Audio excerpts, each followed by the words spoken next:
ദൈവകരങ്ങളിൽ നീ ഒരു വിഷയം കൈമാറിയിട്ടുണ്ടെങ്കിൽ നീ അതിൽ വ്യാകുലപ്പെടണ്ട. പിന്നെയും ഭാഷയെ നടക്കൂ, അയ്യോ അത് എനിക്ക് അങ്ങനെ തോന്നുന്നില്ല, ഇതൊന്നും നീ പിന്നെ പറയല്ലേ. അയ്യോ എനിക്കങ്ങ് തോന്നുമോ അത് നടക്കുമോ, ആ ചിന്തയെല്ലാം കളഞ്ഞേരെ. സംശയിക്കുന്നവൻ കാലുലയുന്ന കടൽ തിരക്ക് സമൻ. ദൈവകരങ്ങളിൽ മാറിയാൽ ദൈവത്തിന്റെ ഉത്തരവാദിത്വം.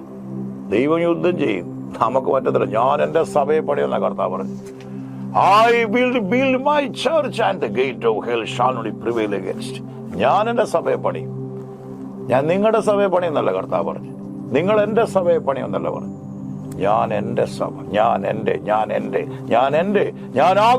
ഞാനാകുന്നവർ എന്ന കർത്താവ് പറയുവാണ്.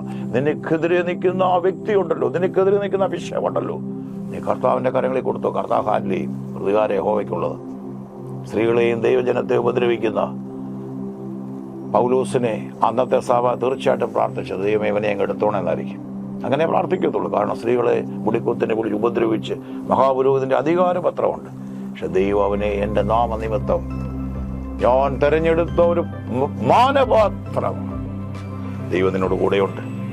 ഈ പ്രശ്നം നീ ദൈവകരങ്ങളിൽ കൊടുത്തേര്.